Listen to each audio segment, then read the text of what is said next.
Memory can serve as a sanctuary or a prison. The fondness we feel from ripples of the past is what we pine for in the wake of our restless present. Memories embrace us like an old flame, tempting to repeat a history that might never have been ours to begin with. So we dance between the lines of a distant dream and a walking nightmare. Alex Goya's 1998 sci-fi noir Dark City opens the door to a place beyond the confines of the human mind and into a world of utter darkness.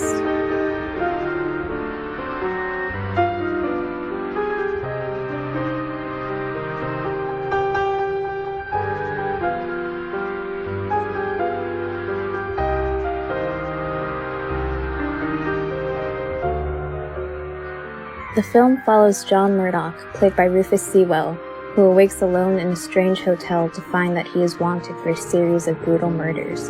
The problem is that he can't remember whether he committed the murders or not, as he is separated from his wife Emma, played by Jennifer Connelly. For one brief moment, he is convinced that he has gone completely mad. Murdoch seeks to unravel the twisted riddle of his identity. As he edges closer to solving the mystery, he stumbles upon a fiendish underworld controlled by a group of ominous beings known as the Strangers. These mysterious figures are members of a dying civilization who came from another galaxy to collect a group of humans in order to run experiments on them.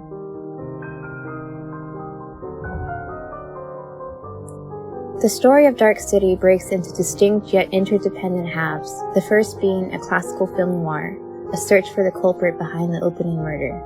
The second, and far more ambitious, being a deconstruction of the genre itself, with science fiction elements allowing the characters to question and eventually recognize the artifice of the stylized world around them.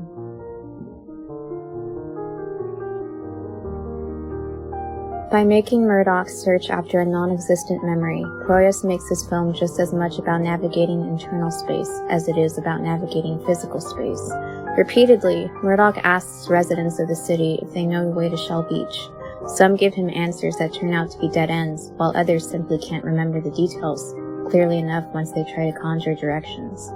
Like all memories, what at first seems like concrete details give way to a fuzzy haze. How many of our favorite childhood events are merely impressions buried beneath layers of emotions?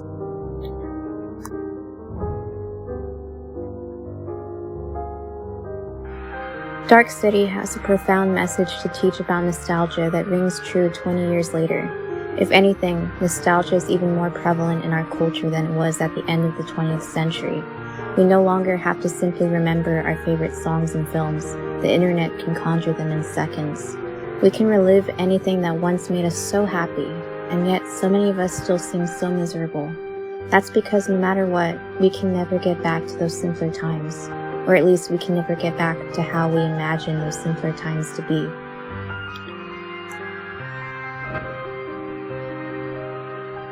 Dark City derives much of its power from the visual language of noir, extending it into the realm of fantasy. The film's setting, an unnamed city in permanent nightfall, shifts and twists along with its plot. The dreamlike imagery renders the film's transitions between a hermetically sealed noir world and a metropolis-like underground layer surprisingly fluid. With its shifting architectural styles, confusing subway lines, and constant echoes of the past, Dark City evokes a nightmare of city life. Murdoch always seems to be uncovering new crevices and hallways as he searches for answers. One of the prevalent inspirations for the film's aesthetic appearance was German Expressionism.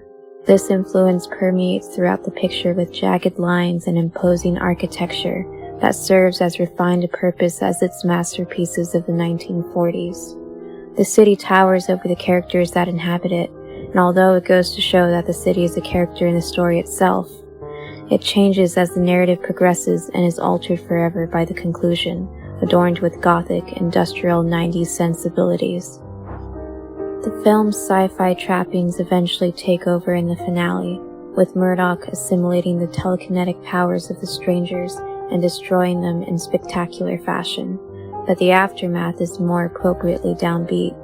While Murdoch succeeds in his rebellion, neither he nor anyone else learns their true identity. They are all stuck with the identity arbitrarily assigned to them by the strangers. In keeping with the film's duality, the film's ending is both hopeful and hopeless regarding the human condition.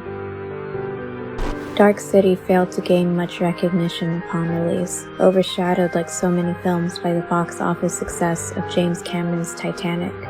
It quickly gained a cult following, however, and its influence on contemporary sci-fi and film noir has been extensive. The Wachowskis' Matrix trilogy is the most obvious, recycling not only story beats but the very sets that Proyas designed, while Christopher Nolan has minded more subtly in triumphs like Inception. The fact that Dark City has maintained its appeal in spite of a lukewarm reception is a testament to its singular brilliance.